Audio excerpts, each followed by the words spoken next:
Muchas gracias, Pirina, muchas gracias, Raquel. Muchas gracias a los docentes y a ustedes también, jóvenes estudiantes que se encuentran presentes para conocer un poco sobre la antropología básica o general que le estamos llamando. El día de ayer creo que no estuvo nadie, ¿verdad? Algunos parece que estuvieron.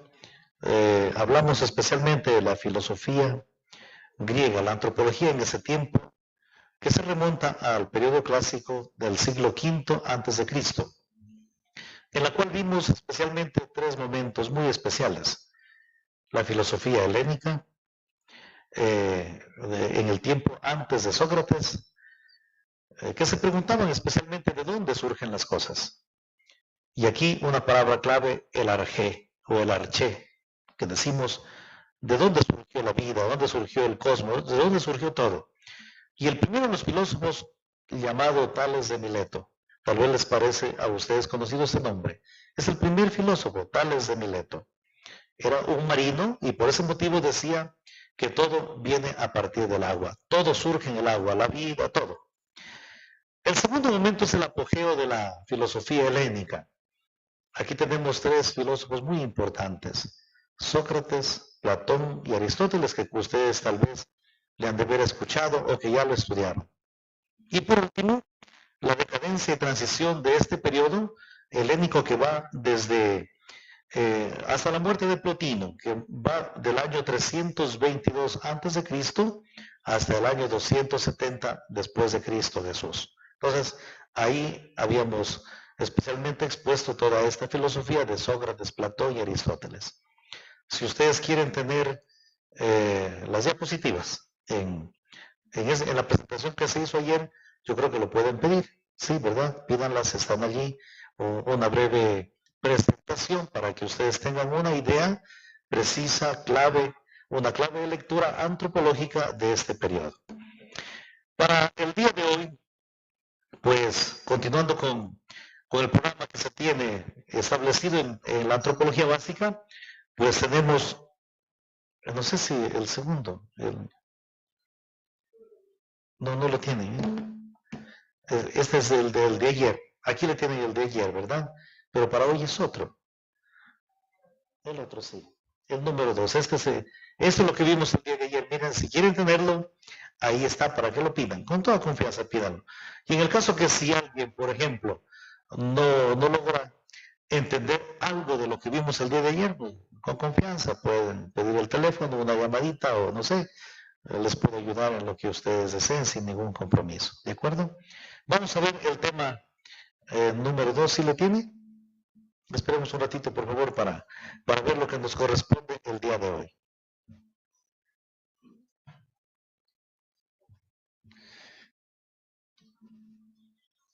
Bueno, hasta eso, hasta que llega el tema para el día de hoy. Les hago una pregunta, a ver, ustedes si saben qué es la esencia. ¿Conocen ustedes la esencia de vainilla? ¿Sí conocen o no? En la casa hacemos fresco y le ponemos un poquito de esencia de vainilla y queda el fresco, digamos así, o la comida que preparamos queda bien sabrosa. ¿Pero qué cosa será la esencia? Les voy a enseñar un concepto de esencia. La esencia es aquello que le hace ser a un ser, tal ser y no otro ser. No sé si lograron coger esta idea. Miren, la esencia es aquello que le hace ser a un ser, tal ser y no otro ser. La esencia de una planta de maíz. Creo que todos conocen el maíz, por demás que alguien dijera no. La planta de maíz. ¿Qué le hace ser a esa planta de maíz que sea planta de maíz? Su ser, su esencia. La esencia maíz. La esencia maíz le hace ser a la planta de maíz que sea una planta de maíz y no una planta de patatas. Miren, es la esencia. Aquello que le hace ser a María, a Marta. Le hace ser Marta y no María. Le hace ser María y no Marta. Es aquello que le hace ser a un ser. Tal ser y no a otro ser. Yo soy Giovanni, mi esencia es que me hace ser Giovanni y no soy Pablo, por ejemplo. Entonces la esencia es eso que nunca cambia en un individuo, en una persona. pero sí cambiarán las atribuciones o las características de esa persona. Muy bien, aquí estamos. Para el día de hoy, veamos el origen del hombre. Veamos un poquito sobre el origen del hombre. Y la primera cosa con la que nos encontramos es una concepción bíblica. Una concepción bíblica. En la Biblia, ¿cuál es el tema esencial antropológico? Es el tema que ustedes le ven allí en negrita, Imago Dei. Para aprender, a ver, repitamos todos. Imago Dei. Estamos dormidos, ahora otra vez. Imago Dei. ¿Qué significa Imago Dei? Imago Dei son dos palabras en latín. Recordemos que en la literatura clásica bien antigua, la primera filosofía, la primera literatura, digamos, estaba siempre escrita en latín. En griego y en hebreo también se escribía en el tiempo de la era cristiana, al inicio de la era cristiana. Imago Dei. ¿Qué significa Imago Dei? Imagen de Dios. Miren, este es justamente el tema esencial que encontramos en la Biblia. El tema de la imagen de Dios es una categoría. La encontramos en el Antiguo Testamento y en el Nuevo Testamento. El Antiguo Testamento es antes de Cristo y el Nuevo Testamento es el después de Cristo Jesús. Y tenemos lo que llamamos comúnmente la Biblia, la concepción bíblica.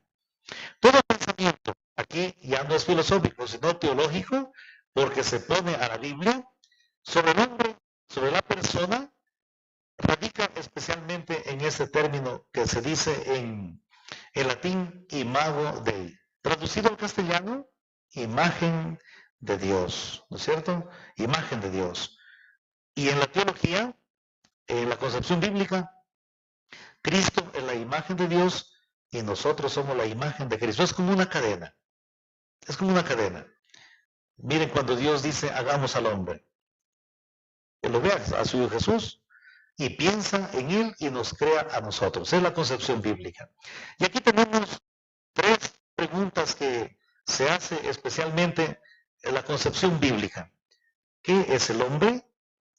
¿Quién es el hombre y cómo es el hombre? Y la fe cristiana. La fe, en suma, responde diciendo, el hombre es uno en alma y cuerpo. Es decir, alma y cuerpo. Muchas de las veces, cuando muere alguien, saben decir, el cuerpito está aquí y el almita ya se fue al cielo o al infierno. Yo les diría que es una concepción demasiadamente dualista. Ayer vimos el dualismo también. El alma y el cuerpo no se separan, sustancialmente son inseparables. Por ese motivo, ¿qué cosa es el hombre? El hombre es uno en alma y cuerpo, somos uno, somos irrepetibles. En psicología aprendimos las DI, las diferencias individuales, y cada ser es una individualidad, y somos tan misteriosos, y por ese motivo somos personas. La segunda pregunta, ¿quién es el hombre? El hombre es persona. El hombre es persona, somos personas. ¿Qué es una persona? Somos nosotros, una persona irrepetible, única y también irrepetible. No nos repetimos jamás. A veces decimos que igualitos que son los gemelos. Son muy diferentes, muy distintos. Físicamente pueden parecerse, o como se han criado juntos pueden pensar casi igual, pero son muy diferentes. Cada uno es cada uno. Y tercera cosa, ¿cómo es el hombre? El hombre es libre y social. La libertad y la sociedad hacen que el hombre sea persona. La persona tiene dos características. La persona es libre y es social. Y por eso decimos, ¿es menos persona, es más persona? Sí, sí es posible. Porque menos libre es una persona, es menos persona. ¿Ya? Libertad y sociedad es igual a persona. Miren esta ecuación bonito, ¿no? Libre, hacer el bien, como se dice. Y social, somos por naturaleza socialmente, digamos así, muy dependientes. Algunos saben decir, cuando le pide un favor, oye, ya no me quieres hacer ese favor, eso sí, cuando tú necesites, ni te estarás acercando a mí. Y el otro le dice, yo no necesito de nadie. Muy equivocado. Porque el ser social es desde el vientre materno, hasta cuando nos morimos. Y después que nos morimos, seguimos participando de la sociedad. Somos seres completamente libres y sociales. Si en psicología decimos temperamento, miren, temperamento más carácter es igual a personalidad, la persona es igual a la suma de la libertad más sociedad. Por tanto, libre y social igual persona. Entonces, ¿cuáles son las características de una persona? Aquí tienen ustedes una definición ya. Cuando en clases o en el examen te pregunte el profesor, el docente te dice, diga un concepto de persona. Basta, que tú le digas, la persona es un individuo que es libre y social. Punto final. ¿Por qué? Porque es libre y es social. Miren, es un concepto de persona tan sencillito que les he traído el día de hoy. Bien, ahora tenemos una antropología, no sé si quien está encargado le reduce un poquito porque no sale todo, ¿verdad? Está arriba unas letritas. Ya, muy bien. Tenemos la antropología del Antiguo Testamento. Y aquí tenemos dos relatos que son del Antiguo Testamento propiamente. De aquí surge el hombre, según la Biblia. Tenemos la tradición, hay 4 tradiciones, miren, 4 tradiciones. Tradición quiere decir grupos de personas que escribieron con una corriente determinada. Por ejemplo, ¿cuál es la tradición de los agricultores? Sembrar. ¿Cuál es la tradición de un estudiante? La vida intelectual. La del científico, hacer los experimentos, etcétera, etcétera. Por tal motivo tenemos 4 tradiciones para que se escribieron, que se escribió la Biblia. La primera es la llavista, es la primerita, la llavista. Aquí está en desorden, la una antes en vista de que Génesis 1:26 es anterior porque el capítulo 2 es la llavista. La primera es la llavista, luego tenemos la tradición sacerdotal, luego la tradición eloísta y luego la tradición canónica o deuteronomista. Son 4 tradiciones. Yo aquí les he traído dos textos bíblicos propios que hablan y narran sobre la creación del hombre.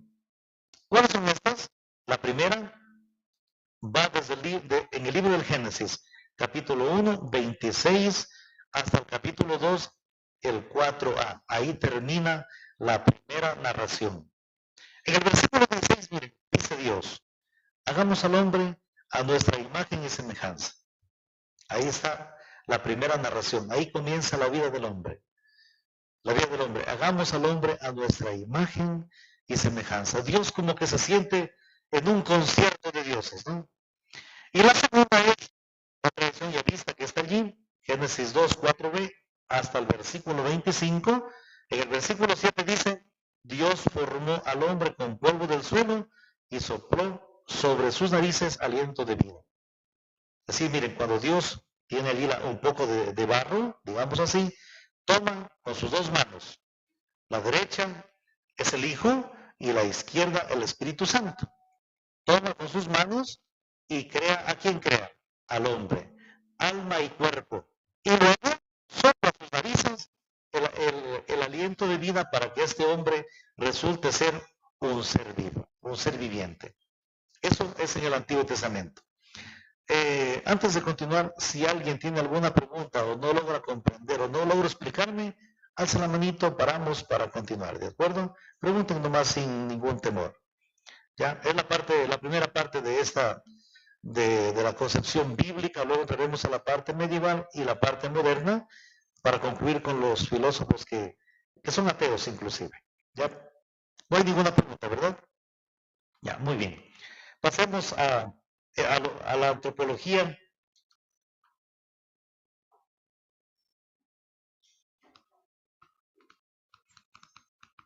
No quiere funcionar este.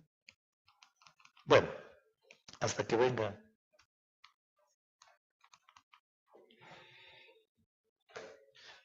Bueno, en el Nuevo Testamento, miren, ¿cuál es el hilo conductor de la antropología de la Biblia?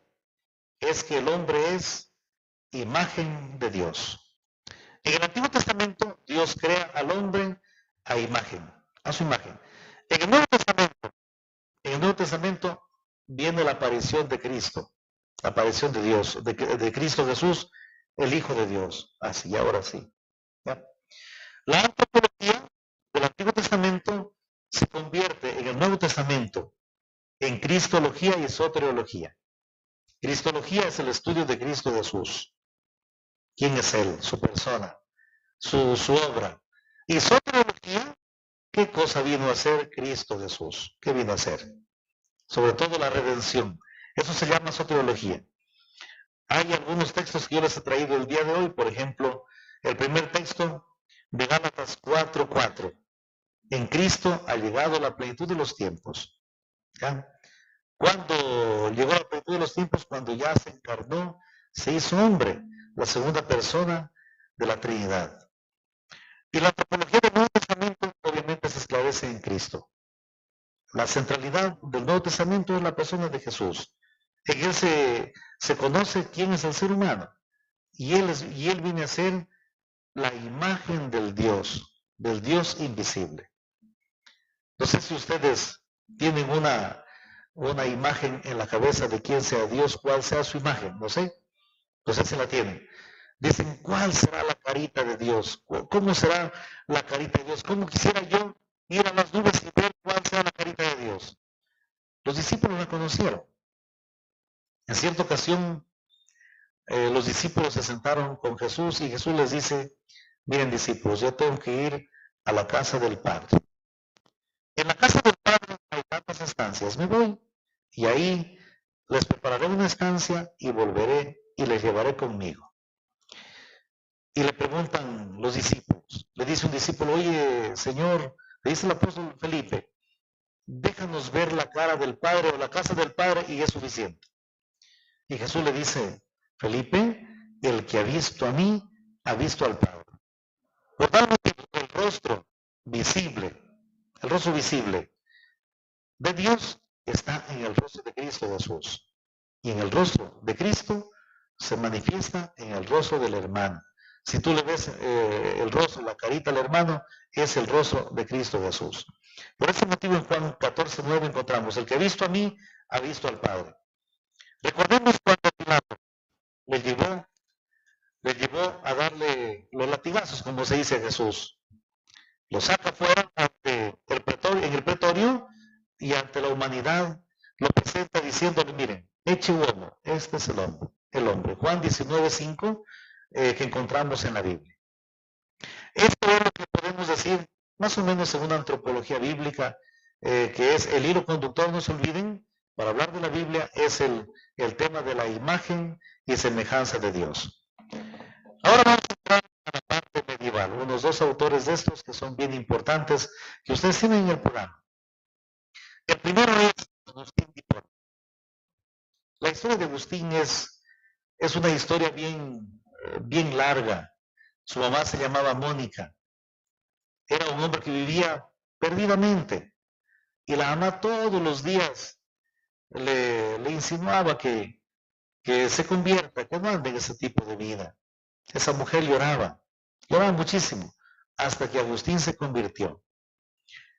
Y él defiende, desde el punto de vista antropológico, Agustín defiende la unidad de alma y cuerpo. Y dice él que el alma ha sido creada de modo inmediato. De modo inmediato.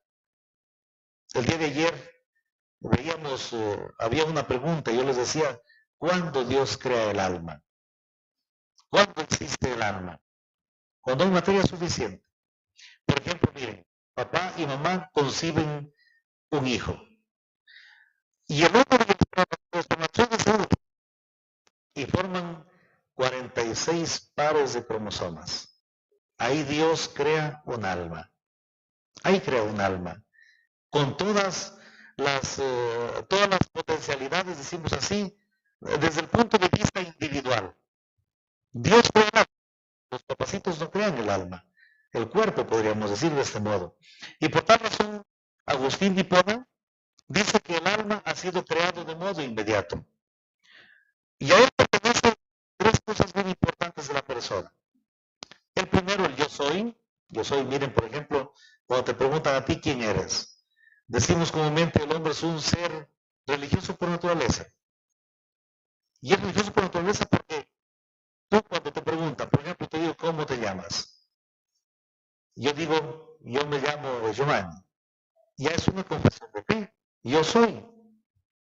Luego ves el mundo, yo conozco. Luego, yo quiero. Soy en cuanto sé y quiero. Es muy importante. Yo sé y quiero. Yo sé y quiero. Y luego, soy de ser, de querer y quiero ser y saber. Eso en el libro de las confesiones de San Agustín, pues lo encontramos como ustedes tienen allí presente. A estos tres aspectos del ser humano los podemos llamar con el nombre de las facultades: la memoria, la inteligencia y la voluntad. Y eso constituye la vida, la muerte y la subsistencia del alma. La vida, por ejemplo, es muy importante. ¿La vida cuándo comienza? La vida comienza cuando hay esa unión íntima, como les digo, cuando hay la conjunción cromosomal, los 46 pares de cromosomas. No sé si ustedes en biología saben cuántos pares de cromosomas tiene un óvulo. Sí saben cuántos tiene, ¿verdad? ¿Cuántos tiene? A ver, les pregunto a ustedes. ¿Cuántos pares de cromosomas tiene un óvulo? 23. ¿Y el espermatozoide cuántos pares de cromosomas tiene? 23. Total, la célula humana, ¿cuántos pares de cromosomas suman? 46. Miren, aquí tenemos, constituye la vida. Primeramente, la vida está constituida por la célula humana, que son 46 pares de cromosomas. La vida, la muerte. Si tú, por ejemplo, vas en el camino de regreso a casa y ves, por ejemplo, una culebra que está en el piso estirada, te espantas, pero no se mueve. Coges un palito, la mueves y ¿qué dices? No se mueve. ¿Qué está? Está muerta. Está muerta. Y por ese motivo, la vida es signo de movimiento, la muerte significa que no se mueve. Está muerto. Y la subsistencia del alma solamente es para los seres humanos. Y por tal motivo, solo los seres humanos morimos. Los animalitos se destruyen, se aniquilan, se amientan, desaparecen, porque de ellos no se guarda memoria. Y por ese motivo también los podemos consumir. Por ejemplo, miren, si ustedes van al KFC, ¿no? Obvio, vas a encontrar pollo allí, ¿no es cierto? Entonces allí, en el KFC, encuentras pollo, que no está muerto, sino más bien ha sido aniquilado, porque solamente el ser vivo muere. ¿Pero por qué muere? Muere por la inmortalidad, muere para resucitar. Bien, ahora sí, centrándose en la doctrina paulina, tenemos allí, miren en la parte de abajo, San Agustín enseña que el hombre en primer lugar es viejo. La connotación viejo tiene dos momentos claros.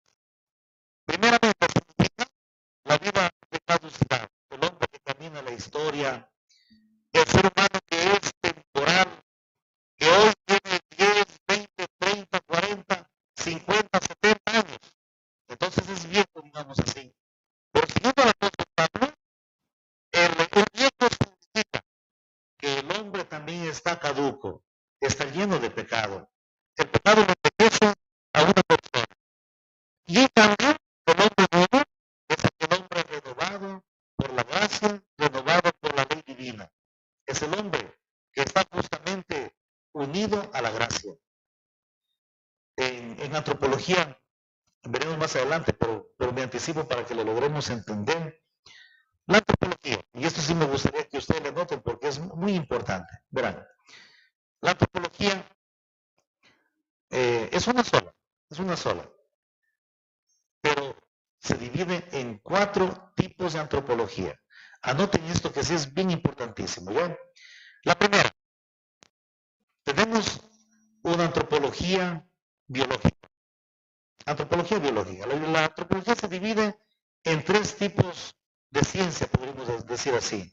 Una antropología biológica, que habla especialmente de la vida, todo lo que es la vida, el origen de la vida, las funciones de la vida, todo lo que corresponde a la persona como un ser psíquico inclusive, porque la palabra vida se dice psique o psique, la vida, y la vida significa el signo de movimiento de una persona. Todo lo que son signos de la vida es una antropología que le llamamos un nombre de biológico. El segundo es una antropología de tipo cultural, la cultura. Hay un famoso filósofo estructuralista porque habla de la estructura de la tierra. Era un hombre minero, un minero, y veía que la tierra era una estructura. Se llama Levi Strauss. Algunos solo que tienen un pantalón, ¿no? Levi Strauss, ¿no sé? Eso es como decir pantalón de un hombre que se va en busca de tierra, así que camina por cualquier lado. Y ese pantalón no se lo daña porque es de marca, Levi Strauss. Él en Brasil hizo algunas investigaciones sobre el estructuralismo. Y de aquí nace también aquello que se llama la psicoterapia, digamos así, psicoterapia estructural o familiar sistémica, como quieran llamar. La psicoterapia familiar sistémica considera a la familia como una estructura. Papá, mamá, los hijos, los abuelos, etc. La familia es una estructura, el estructuralismo. Y por tal razón, Levi Strauss tenía razón. Y aquí él estudió las culturas. La antropología cultural estudia toda la base cultural. Somos seres culturales. La cultura que la construimos todos los días, ¿no? El yo personal que se hace una estructura en la comunidad. Y así tenemos, por ejemplo, en Loja, ahora, como nunca, una estructura muy variada de la sociedad, una cultura muy variada. Pero sobre todo son dos ejes esenciales y fundamentales en Loja, en la provincia, que son como dos hilos conductores. Son todos los que somos mestizos y también tenemos a los hermanos de los pueblos originarios que se dice el día de hoy. Ya no se les dice tanto indígenas, claro, es también la palabra indígenas que encontramos en San Lucas, en Saraguro, especialmente allí esta cultura como que ha tenido la fuente esencial. Y allí podemos encontrar una antropología cultural, la cultura de Loja, que es una cultura muy variada, pero también con la presencia de algunos hermanos que han venido de otros lados, también tenemos otra estructura. Pero sobre todo, estos dos son los dos ejes conductores que tenemos en la provincia de Loja, ¿no es cierto? Los mestizos, porque nadie es de raza pura, digamos así, en Loja, los lojanos, y también los hermanos que están en la parte de Saraguro, que son los de la parte cultural, digamos, de los pueblos aborígenes, perdón, de los pueblos originarios, ¿no? Los aborígenes son más anteriores todavía. Ahora, ese es el segundo. La tercera es la antropología filosófica. Lo que estamos nosotros ahora haciendo este recorrido histórico, antropología filosófica. Y luego, la antropología teológica, la tercera. La antropología filosófica estudia, si quieren anotar el concepto que es importante, estudia al hombre a partir de la última causa. Anótenle esto que es muy importante. La antropología filosófica estudia al hombre a partir de la última causa. Por ejemplo, pongámonos a pensar, hagamos filosofía de una persona. A ver, el nombre de alguno por aquí. Jorge, muy bien, salió Jorge. A ver, Jorge, ¿cuáles son los papacitos de Jorge? Fulano y fulano. ¿Cuáles son los papacitos de Jorge? Es decir, los abuelitos. ¿Y cuáles son los papacitos de los abuelitos? ¿Cuáles son los papacitos de los bisabuelos? ¿Cuáles son los papacitos de los, ¿qué sigue de allí? De los tatarabuelos. ¿Cuáles son los papacitos de los tatarabuelos? Los chusabuelos. ¿Cuáles son los hijos de los chusabuelos? Dice qué abuelos, etcétera, etcétera. Hasta que vas a llegar a decir, hay el causante primero, la causa primera de los papás, de los papás, de los papás, de los papás. Eso se llama el por qué. Si ustedes tienen niños chiquitos en la casa, yo tengo unos sobrinos pequeños que llegan, me dicen, tío, ¿y por qué el vaso está lleno? Porque está lleno de agua. Tío, ¿y por qué está lleno de agua? Oye, es que alguien le puso allí agua. Oye, ¿y por qué alguien le puso agua? ¿Y por qué? Pues ya me vas a darle uno y decirle, oye, siéntate mejor. Mira, pero los niños chiquitos, mira, ya entran en el porqué de las cosas. La antropología filosófica tiene que responder o responde al porqué, a la causa última de la existencia de cada persona. ¿Sí me se entiende, verdad? Y por último, la antropología teológica, de la que estábamos hablando. La antropología teológica también se divide en 4 momentos. Primero, en una teología de la creación. La antropología teológica es la ciencia, es una ciencia porque tiene un método de estudio. Cuando una ciencia, para ser ciencia, necesita del método de estudio, del objeto de estudio, de los fines que tiene que alcanzar. Caso contrario, no puede ser una ciencia.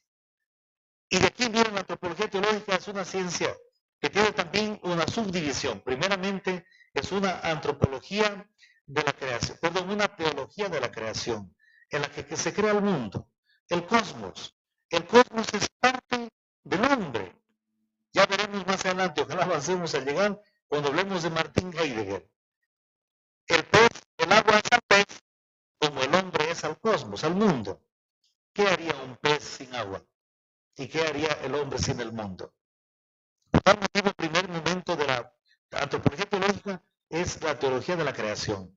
Segundo, en una construcción de una antropología teológica fundamental, se habla de dónde surgió el hombre, cómo está constituido, lo que estábamos viendo hace poco.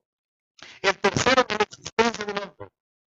El hombre con su debilidad, somos seres frágiles, débiles, caemos fácilmente, hay tropezones y caídas, pero también hay levantadas. ¿Sí saben cómo se llama el Papa de ahora, cierto? ¿Sí saben cómo se llama? El Papa Francisco, por ejemplo, dice, mira, él dice, el éxito del que cae es, bueno, tampoco es que se les manda a ustedes, caer 3 veces, pero levantarse 4. Es decir, no es que ustedes tienen que ir y caer 3 veces, ya caí una vez, no, me faltan 2 todavía. No, 3 es un símbolo, ¿no? Caer 3 veces, pero levantarse 4. Eso se llama la gracia, el hombre que tiene que vivir en un estado de felicidad. Y por último, la escatología. Es la última fase de la antropología teológica, la escatología, que estudia al hombre y su esperanza, la esperanza del hombre, más allá de lo meramente experimentable. Y eso habla especialmente la antropología teológica.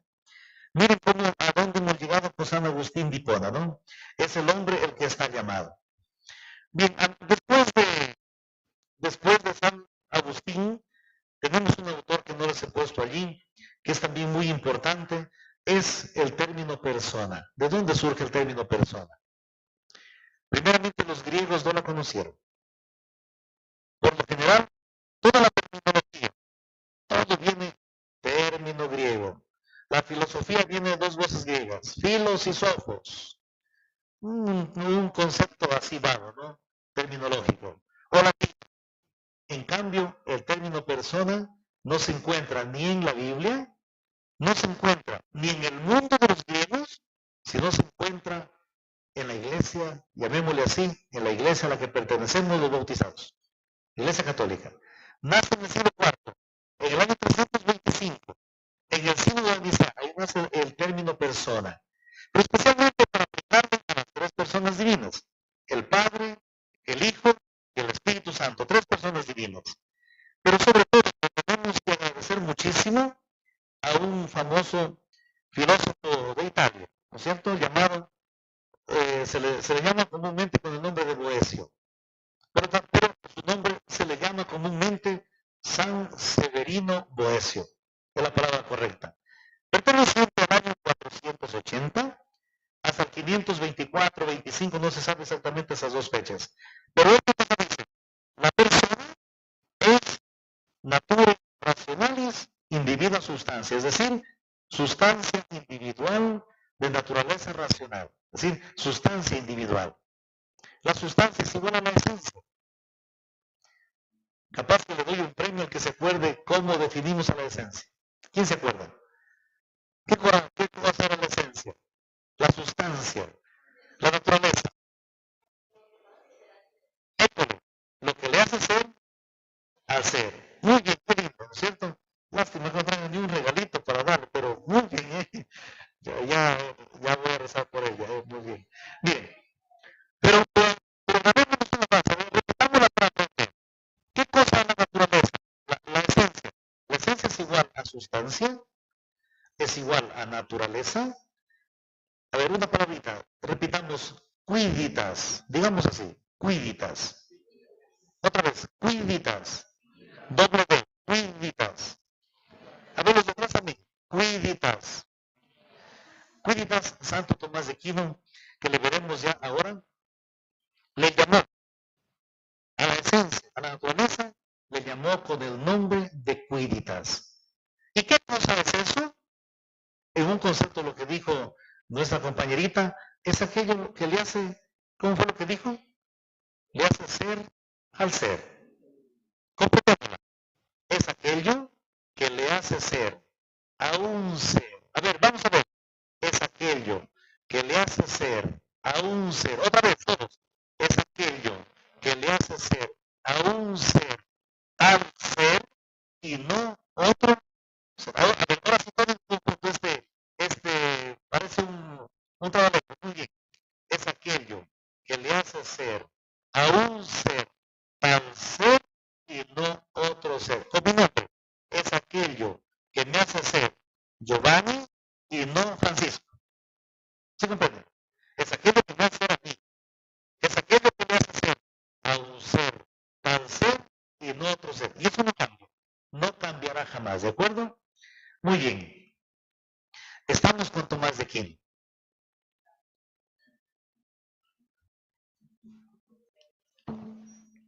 Ahora tenemos a este famoso filósofo cristiano, ¿no? Pasemos a este para que veamos especialmente después de Boecio a Tomás de Aquino. Primera cosa en la iglesia, miren, ¿quién es la iglesia? La iglesia no es el obispito, los que están allí, o los curitas, o las monjitas, o los padres sidentes, las hermanas sidentes. Esos son la iglesia. Nosotros, dicen los demás, nosotros no somos iglesia. No, mentira. Iglesia somos todos, toditos. No hay nadie que se excluya de la iglesia. ¿Sí me va a entender, verdad? A ver, todos son almas, ¿sí o no? ¿Sí o no? ¿Son cuerpos? ¿Sí o no? ¿A quién crees que creó? Llamémoslo de este modo. ¿Quién crees que creó tu alma? La causa primera. Y por ese motivo todos somos iglesia. En la iglesia hay un documento. A ver, vamos a leer allí, está en latín en rojo. A ver, vamos a leer, yo les enseño. Optatan tosius. A ver, más fuertecitos, ya almorzaron, ¿verdad? Optatan tosius. Más fuerte, pero otra vecita. Optatan tosius. Es un documento de la iglesia del año 1965. Y en este documento, la iglesia se llama el Concilio Vaticano II. ¿Ya? Desde allí ha venido la reforma de muchísimas cosas.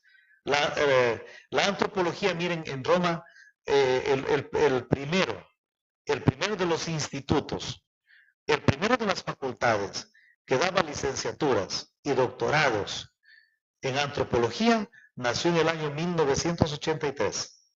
Fíjense, es una ciencia muy nueva. Y ahí en esa universidad fui lo que también estuve ahí sacando ese título. Miren, y ahí en la Optatan Tosius, en el número 16, se lo considera a Tomás de Aquino como el maestro, como el filósofo, como el maestro de filosofía y de teología, en ese documento. Y él habla de las causas. ¿Qué cosa es una causa? A ver, vamos a leer todos. A ver, causa es todo aquello que comporta, lean conmigo, un influjo con la finalidad de determinar el ser del causado. Esto lo dice en el libro de la metafísica, Inmet, quiere decir Inmet en la metafísica de Santo Tomás, ¿no? Y hay dos tipos de causa, la causa primera y las causas segundas. La causa primera, si le ven ahí, está con mayúscula. Yo cuando le pregunté, por ejemplo, Jorge fue lo que dijeron, ¿verdad? Sí, muy bien. ¿Dónde estaba Jorge? Bueno, o sea, no lo veo. Ah, usted es Jorge, muy bien. Por ejemplo, ¿cuál es la causa de Jorge? Los papacitos. ¿Cuál es la causa de los papacitos de Jorge? Los abuelitos. ¿Cuáles son la causa? Y las causas son todas ellas causas segundas. ¿Sí comprendieron? Hasta que llegamos a una causa primera, con mayúscula. La causa primera es la causa generadora. Es la que produce las causas. Anoten esta frase que es muy importante. La causa primera es la causa incausada que produce las causas segundas.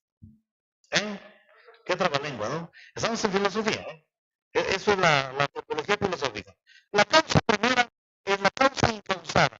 No necesita ni de una causa antecedente, ni de una causa precedente, antecedente o digamos que viene de esta causa para poder subsistir. ¿Sí lo comprenden? A ver, voy a repetir. La causa primera es la causa incausada que produce las causas segundas. ¿Ya? Que es muy importante esto, ¿no? Cuando entramos al tema de las causas, entramos a la filosofía de Aristóteles y especialmente a Tomás de Aquino, que es el maestro de filosofía y teología.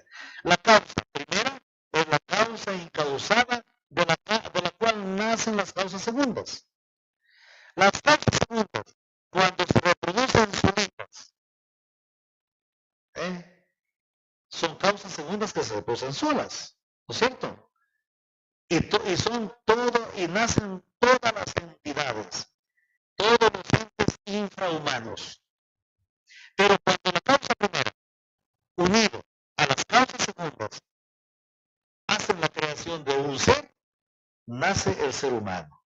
Por ese motivo, en un individuo hay intervención de las causas segundas y también intervención directa de la causa primera. La causa primera es la causa incausada que producen las causas segundas. La causa primera es la causa que subsiste en sí y por sí mismo. No necesita de unas causas antecedentes, ni tampoco de unas causas consecuentes para poder subsistir. Esta causa sí tiene la capacidad de decir, yo no necesito de nadie para subsistir. ¿Lo pudieron comprender? Un trabalenguas perfecto, ¿verdad? No sé si, vuelvo a repetir o si le comprendieron. No sé si tenemos tiempo. ¿Tenemos tiempo? Sí, a ver, vuelvo a repetir. ¿Cuántos tipos de causas hay? Ciertamente Aristóteles y Tomás de Aquino ponen 4 causas. Causa agente, causa motor, etc. Dejémonos ese concepto y vayamos más sencillito para poder entender. Hay 2 tipos de causas. ¿Cuáles son? La causa primera y las causas, miren, singular y plural. Ya no pueden haber 2 causas primeras. Causa primera aquí, causa primera allá. No, hay una causa, que es el motor de todo, que es la fuente, la esencia, digamos así, de todo, que es el acto puro de ser, esta causa primera. Las causas segundas las encontramos donde quiera, son todas las causas que han nacido de la causa primera. Pero la causa primera, ¿qué cosa es? La causa primera es, ¿cómo fue que les dije? Es la causa incausada, que produce las causas segundas. En suma, es la causa que existe en sí y por sí. Es una causa primera que no necesita de una causa antecedente porque nadie la creó. Nadie la creó. Es una causa que no necesita de una causa antecedente para subsistir ni de una causa consecuente para poder subsistir. Es una causa en sí y por sí. Y esta causa primera se llama Dios. Por ese motivo, para hacer filosofía, aquí sí también grábense. Y quieren anotar la frase, anoten. Para hacer filosofía, obviamente, necesitas de la causa primera. Y si hablamos desde el punto de vista de estos filósofos, para hacer filosofía, si no hay Dios, no hay filosofía. Qué raro, ¿verdad? ¿Sí lo van a comprender? Ya, muy bien. Ahora, con el tema de la psicología, en la situación de causa primeras, causas segundas. Ahora, para Santo Tomás también, el alma es la forma del cuerpo. Yo ayer les decía, ¿ustedes creen que existe el materialismo puro? ¿Han escuchado eso tal vez mientras están en clases, tal vez? ¿Nunca escucharon? El materialismo. O dice alguien, no, yo a mí la materia pura. Nada de idealismo. Ayer les aclaraba. Primeramente, la materia pura no existe. Aristóteles lo afirmó y Tomás de Aquino lo afirma. Solamente existe la materia en cuanto que está informada por la forma. El alma informa al cuerpo. El cuerpo existe en cuanto que está informado por el alma. Y el alma existe en cuanto que está informando al cuerpo. ¿Sí le comprendieron? Ya, muy bien. Y por último, para Santo Tomás, el alma es inmortal. Una vez que el cuerpo se destruye para hacer su cuerpo espiritual, el alma queda, el alma no muere. Pero el alma no muere porque eso es especialmente un don de Dios. Estamos un poquito atrasaditos, ¿verdad? Seguimos nomás, ¿no es cierto? Ya, muy bien. Vamos a hablar especialmente ahora sí de un filósofo que ustedes le han de haber escuchado. No sé si ustedes han oído hablar del plano cartesiano. Hay el uno, miren. Se llama Renatus Cartesius, su propio nombre. René Descartes, no se olviden de la S. René Descartes, después de Tomás de Aquino haciendo un salto a la época moderna, encontramos a este filósofo. Y para él, lo esencial es la duda metódica. Para poder conocer tienes que dudar. Y ahí viene la investigación. Mira qué bonito. El hombre que duda, la duda metódica. Pero no se trata de una duda cualquiera. Como por ejemplo, aquí entre ustedes jóvenes, tienen su novio. Y el novio la vio a la chica, detrás de la palmera, de aquí, mira, se cogió de la mano con fulano. ¿Qué me estará traicionando? Es una duda, ¿no? Y la puedes convertir en una duda metódica. Yo dudo. Esa duda te lleva a investigar para que aclaren las ideas. ¿Sí comprenden? Cuando tú has despejado todas las dudas que tienes, llegas a la verdad. Llegas a una que se llama la idea clara y distinta. ¿Sí lo tienen allí? ¿No es cierto? La idea clara y distinta. Y esa idea clara y distinta es una de las primeras que nosotros tenemos. Para Descartes, esa idea clara y distinta es Dios. Miren, es un filósofo dualista que habla especialmente de la res cogitans. Aquí tenemos la res cogitans o res cogito y la res extensa. La res cogitans, la res pensante, la que piensa, y la res extensa es la materialidad. Pero para poder conocer, tienes que tener la idea clara y distinta. Yo al final les he puesto a ver quién te garantiza que 1 más 1 es igual a 2. Sí sabemos sumar, ¿no es cierto? Sí sabemos sumar. ¿Cuánto es 1 más 1? ¿Y quién te garantiza de que es igual 2? ¿Y por qué no es 3? Porque hay una idea clara y distinta que te garantiza. ¿Quién es este? Dice René Descartes, es Dios. Dios, por ese motivo, leamos aquí, mira, antes de terminar, leamos, quien niega la idea clara y distinta. Quien niega a Dios no puede conocer la verdad. El ateo no podrá nunca alcanzar la ciencia. Es decir, el conocimiento cierto y seguro.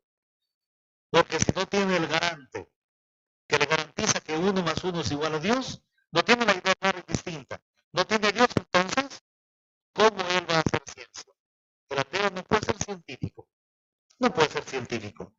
Pero este Dios del cual habla René Descartes no es el Dios de la Biblia, de Abraham, de Isaac, de Jacob, el Dios de Jesucristo, ¿no?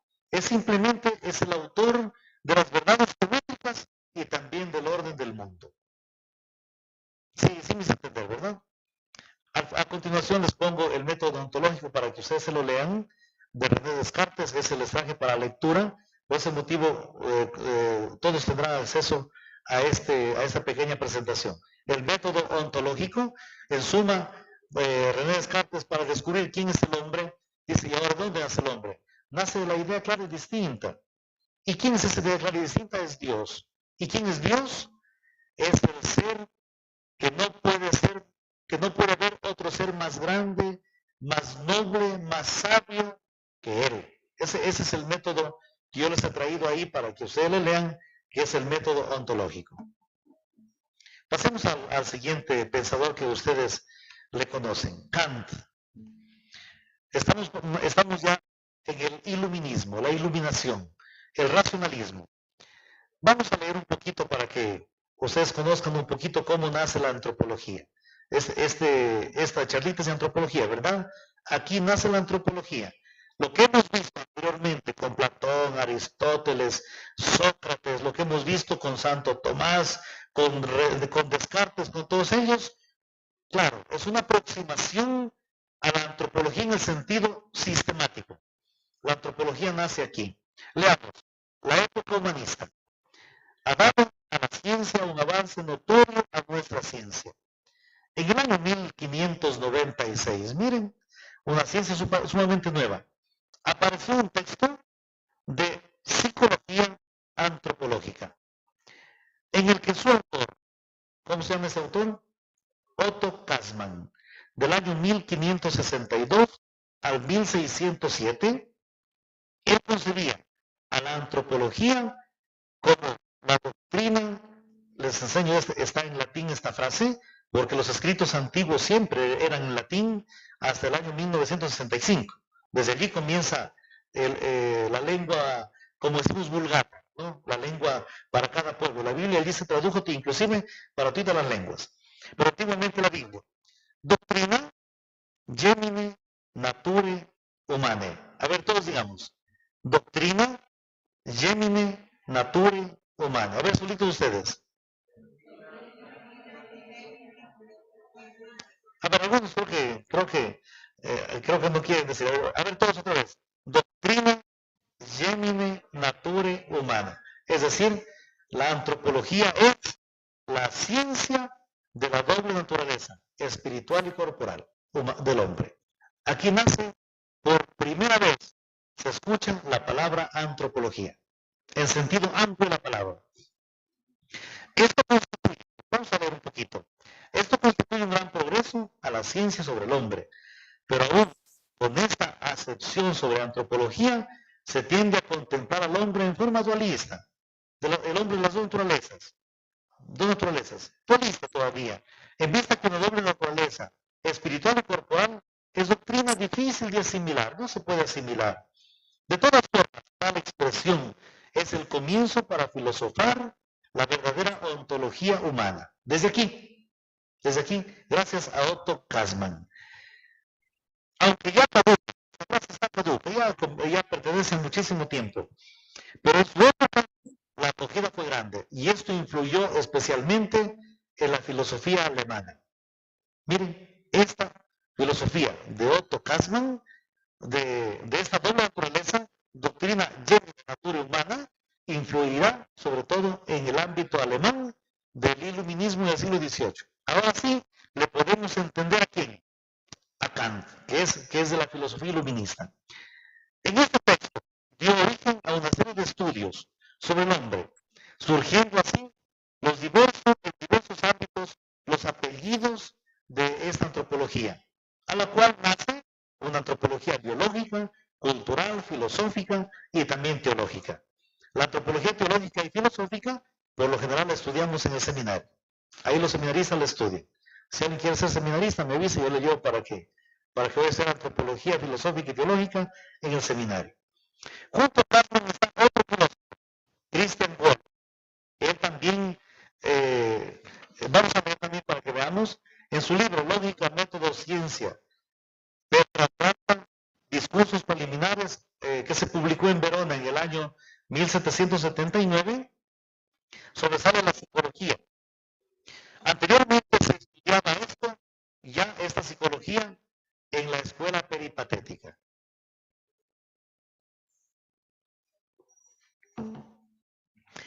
Les hago una preguntita. ¿Qué entienden ustedes por liceo peripatético?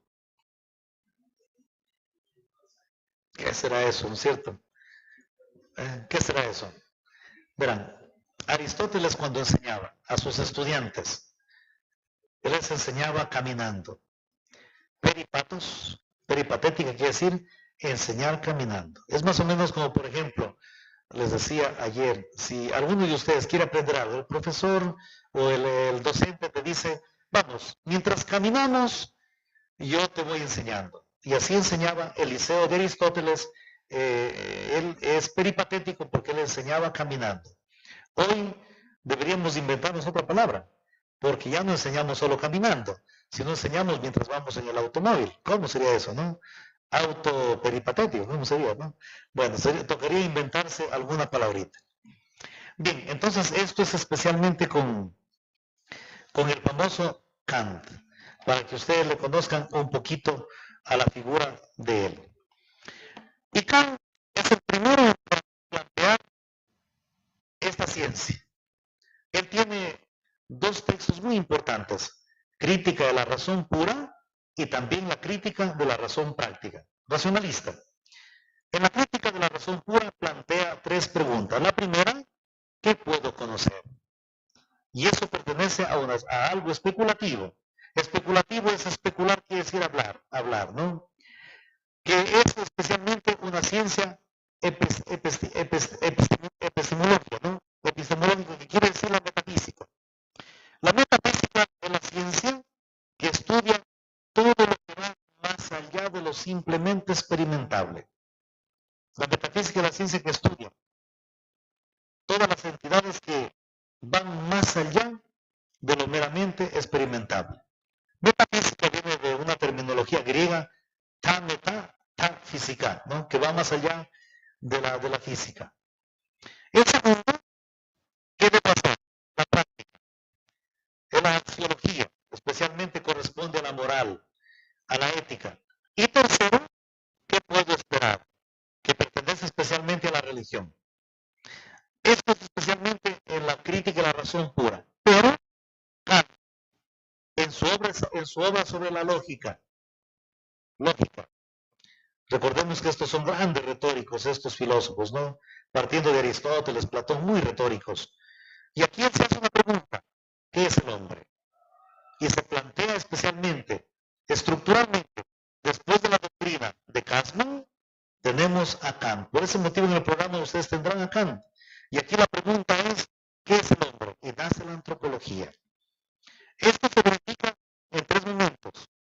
El momento cosmocéntrico, de antes de los del tiempo en el tiempo de los presocráticos, antes de Sócrates, Platón, Aristóteles, la época teocéntrica, la época medieval, y ahora la época de la antropología, que se ha sembrado a partir de Kant. Miren, esas son las tres épocas bien claras y bien marcadas de la antropología. A partir de esto aparece Max Scheler con el libro de 1928, El puesto del hombre en el cosmos, y la antropología adquirió un impulso muy decisivo. Hoy el problema ya no es de tipo terminológico, porque han surgido cantidad de antropologías. Hoy hay antropología biológica, hay altísimas antropologías, las nuevas antropologías. Hay un autor llamado Ruiz de la Peña que habla sobre todo de eso, las nuevas antropologías. Miren cómo nace especialmente la antropología. Pasemos al penúltimo. Sé que están cansaditos un poco, ¿verdad? Ya, muy bien. Terminemos con estos dos y allí se abren las preguntas para ustedes. Tenemos a un famoso pensador llamado Nietzsche. Miren, él puso en la cumbre al humanismo. Él, como lo gritaba en las calles de su ciudad, Dios ha muerto. Y la reina en Londres dice, ¿cómo que Dios ha muerto? Y salió en el periódico, Dios ha muerto. Mandó a comprar todos los periódicos y los guardó. Porque Dios ha muerto, para que no se difame tal teoría. Él dice, verán, este pensador dice lo siguiente, ¿cómo Dios murió? En la noche me levanté, vi que estaba Dios en el huerto. Y yo saqué el puñal y lo apuñalé a Dios y Dios murió. Y si Dios murió, entonces el hombre tiene la capacidad de ser lo que tiene que ser. Y aquí nace una famosa película que le vemos. Nace el Superman. ¿Quién es ese Superman? Es el superhombre. El superhombre es porque ya ha muerto este Dios que no le permitía hacer más. Mira, por ejemplo, a los niños chiquitos, cuando la mamá les dice, ay, mijito, pórtate bien, o si no, Dios te castiga. Mira, cuidado, Dios te va a castigar. Tenemos eso. Y por ese motivo, como ya Nietzsche lo mató, Entonces, el hombre, como dice Dostoyevsky, puede hacer lo que le da la gana, ¿no es cierto?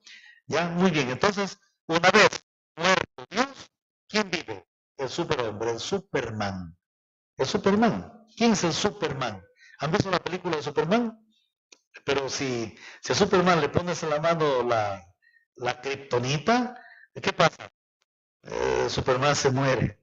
De todas maneras, no es la solución. Superman es más o menos como una situación del homo homini lupus, el hombre lobo del hombre, ¿no? Criticamos a Nietzsche diciendo que él tenía mucho miedo a Dios y sobre todo por quitar los pilares del ser. Quitar a Dios, él terminó loco, terminó con locura, se hizo loco y murió con desintería, se dice comúnmente. Por último, este famoso filósofo Martin Heidegger, que habla de que el hombre es un ser que está ahí en el mundo, es un ser que está en el mundo, tirado en el mundo. Y este hombre cuando hace conciencia de que es un ser que Dasein, en alemán Dasein, un Sein es el libro de él, el ser y el tiempo, cuando el hombre se da cuenta que está en el mundo y que su existencia es un divagar completamente. Y aquí nace la frasecita que yo les decía, el mundo es al hombre como el agua es al pez. El mundo sin el hombre, el hombre sin el mundo se muere, se acaba. Y el hombre está en el mundo, está allí, mirando en el mundo. Cuando él hace conciencia de que es solamente un hombre que está allí tirado en el mundo, siente angustia, siente dolor. Y la angustia es un privilegio para el hombre que termina en la muerte. El hombre es un ser para la muerte porque es un ser temporal, a pesar de que es un ser que tiene que compartir con los otros. ¿Quién le dice al hombre que está haciendo mal? Es la voz de la conciencia. La conciencia. Bien, esto es más o menos lo que expresa Martin Heidegger. Yo creo que ya está un poquito larguito esto, yo sé que están ya cansaditos, ya se nota. Entonces vamos a parar allí, pero si tienen alguna pregunta sobre el tema, sobre lo que hemos visto, es el momento de hacer preguntas, ¿de acuerdo? ¿Alguien tal vez tiene alguna pregunta?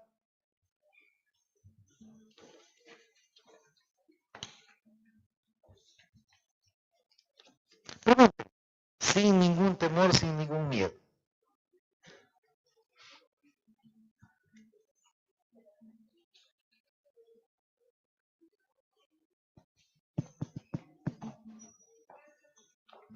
Ahí tiene una pregunta. Ahora vamos a ver que no sea difícil porque no sé todo, ¿eh? Hola. Me parece que lo del método cartesiano está incorrecto, porque Descartes nos decía que el método cartesiano, porque lo utilizamos, bueno, ahora para resolver problemas, Sí. Descartes nos dice que primero debemos dudar de cualquier cosa, a menos de que se nos demuestre pruebas y pruebas físicas. Ya. Y Dios no es físico. Sí, exactamente. Yo les decía, al final, si vemos, claro, del plano cartesiano, pues no hablamos, pero porque eso es parte de la física. Muy bien, excelente, sí. Dios no es físico, pero, penúltimo, el Dios de René Descartes no es el Dios de los cristianos. Atención, no es el Dios, el Padre de Jesucristo. No es el Dios que decimos Padre, Hijo y Espíritu Santo. Penúltima línea. No es el Dios cristiano. Es simplemente ¿quién? Es el uno. Es el uno. Es el autor de las verdades geométricas. ¿Quién es ese Dios entonces? Para él, en suma, le vemos que queda en el incógnito. Excelente. Qué bonita la participación. Le felicito, que estaban muy atentos. Sí, tienen toda la razón. Solo que el plano cartesiano es otra índola, es otro tema. Porque eso entramos a la cuestión de la experimentación sobre todo, ¿no? Pero ¿qué cosa queda claro aquí? Que ese Dios de René Descartes no es el Dios creador del cielo y la tierra. No es el Dios que le encontramos en la Biblia. No es el Dios cristiano. No es el Dios absoluto. Digamos absoluto en cuanto que le encontramos en Abraham, Isaac, Jacob. No, ese no es ese Dios. No es ese Dios. Entonces, ¿cuál es el Dios de René Descartes? Es el que usted dice. Es el creador o el autor de quién?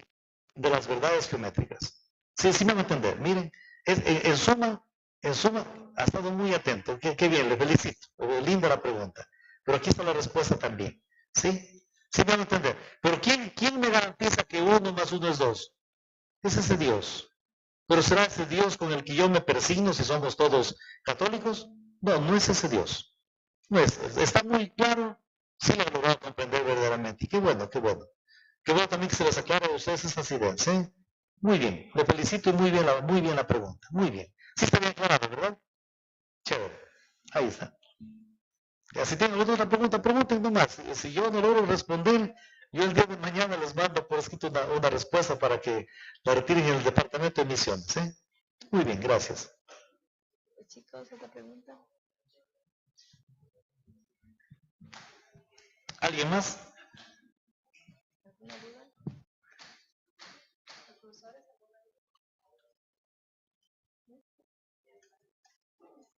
Nadie más. La pregunta ahora sí, yo creo que sería para ustedes, ya podemos salir. Yo creo. Sí, sí, muy bien. ¿Sí? ¿Está bien? Sí, muy bien. Les felicito de verdad por la atención.